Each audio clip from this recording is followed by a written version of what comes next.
Hello everyone, welcome back to the channel.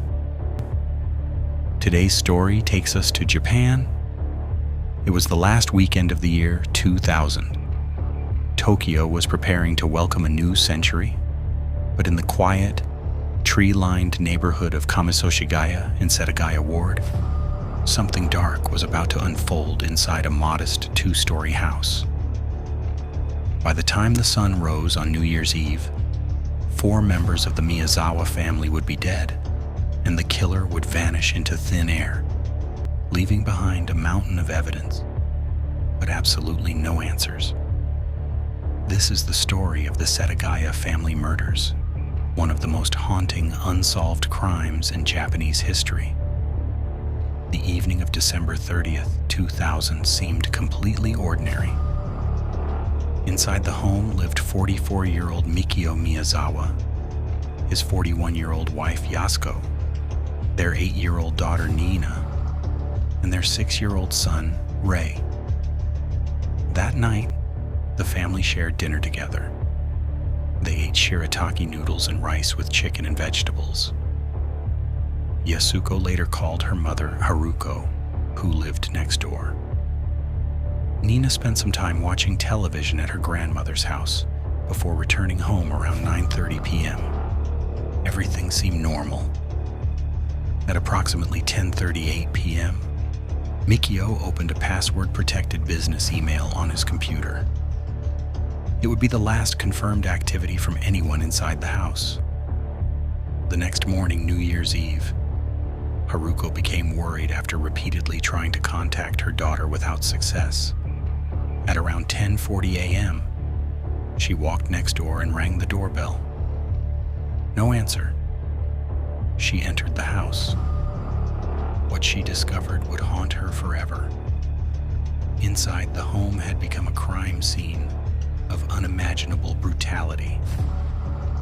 Mikio's body was found at the bottom of the staircase near the front door. He had been stabbed multiple times. Part of the sashimi knife used in the attack had broken off and remained lodged inside his skull. Nearby were the bodies of Yasuko and Nina. Both had also been stabbed to death. Upstairs, in his bedroom, 6-year-old Rei was found dead.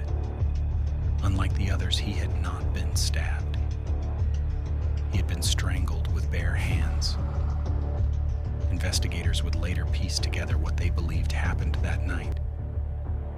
The killer likely entered through a second-floor bathroom window at the rear of the house, near Setagaya Park. The window screen had been removed and was found on the ground below. Footprints were discovered in the mud outside. Investigators believed the intruder climbed a fence, used an air conditioning unit for support, and entered through the window. Once inside, he is believed to have gone directly to Rei's room. The child was strangled in his sleep. At some point, Mikio likely heard a disturbance and rushed upstairs. A violent struggle followed. Mikio managed to injure the attacker before being stabbed in the head with the sashimi knife the killer had brought with him. The blade broke during the attack. The killer then used the broken knife against Yasuko and Nina before switching to a santoku kitchen knife found inside the home.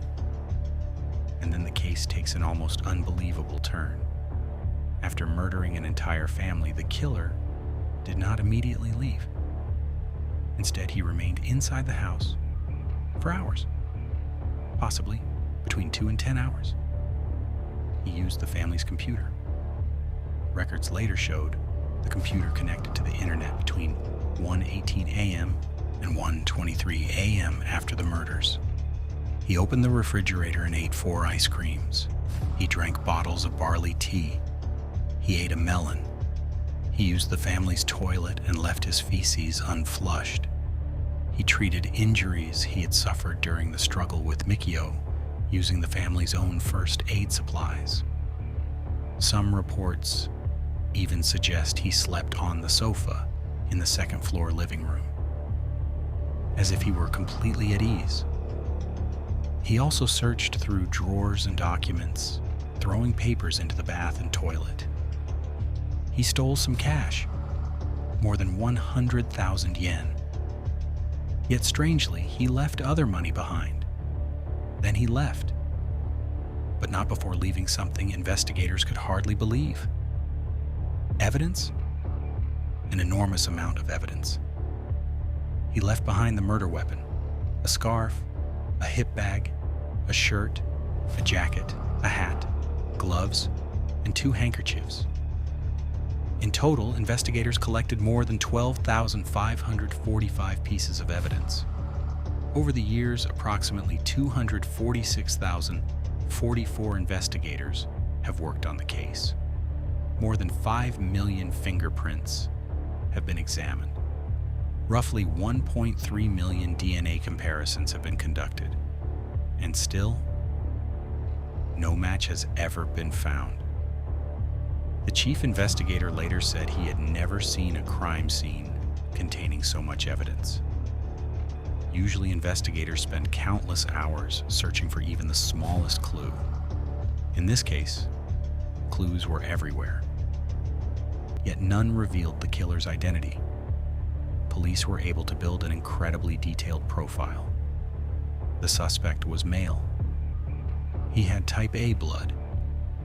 He was approximately 170 centimeters tall and had a slender build. He was likely right-handed. Early estimates suggested he was between 15 and 40 years old. Later, investigators narrowed that estimate to between 15 and 22. However, reports, released in 2025, suggested he may actually have been at least in his 30s at the time of the murders. DNA evidence revealed something even more unusual. His maternal ancestry appeared to be European, possibly from a southern European region near the Mediterranean or Adriatic Sea. His paternal ancestry appeared to be East Asian. In 2025, further reports suggested his maternal ancestry might trace back to the Caucasus region. Investigators believe he may have been of mixed heritage. Additional genetic analysis identified his Y chromosome as haplogroup OM122, commonly found among East Asian populations.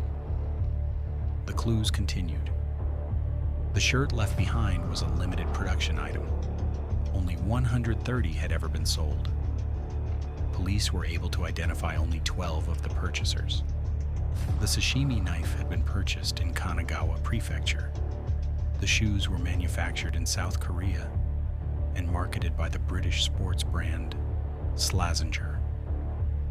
The scent Drakkar Noir was detected on the handkerchiefs left at the scene. Even tiny grains of sand found inside the suspect's hip bag were analyzed. Investigators determined that the sand appeared consistent with desert regions associated with the western United States, including areas connected to Edwards Air Force Base, as well as a skate park in Japan. It was one more clue in a case already overflowing with evidence. Investigators even analyzed the contents of the suspect's unflushed feces. The results suggested he had eaten string beans and sesame seeds the day before the murders. Despite all this information, the killer remains unidentified. His fingerprints match no criminal records. His DNA matches no known database. Japanese authorities even sought assistance through Interpol, believing the suspect might not be Japanese or might have left the country long ago. And perhaps the most frustrating mystery of all, no one knows why he did it.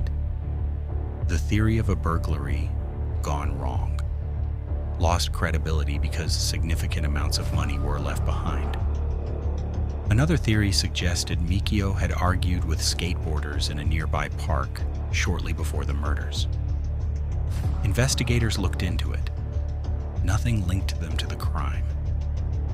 A later book proposed a completely different theory involving a contract killer from South Korea connected to a land dispute. But those claims were never proven. 25 years have now passed. The case remains unsolved. Police continue to receive tips. The reward for information leading to an arrest remains in place. And yet, the identity of the killer remains a mystery.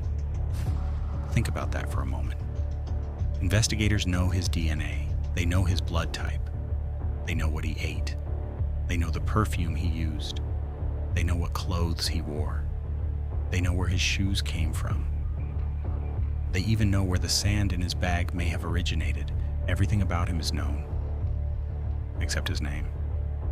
Somewhere in the world, the person responsible may still be alive. A man who entered a family's home, killed 4 innocent people, ate their food, used their computer, treated his wounds, possibly slept on their sofa, and then simply disappeared. The Setagaya family murders remain one of Japan's most chilling unsolved mysteries. A case overflowing with evidence, a crime scene that seemed to contain every answer, yet somehow revealed none. If you enjoyed this video, don't forget to like and subscribe. Until next time, stay safe.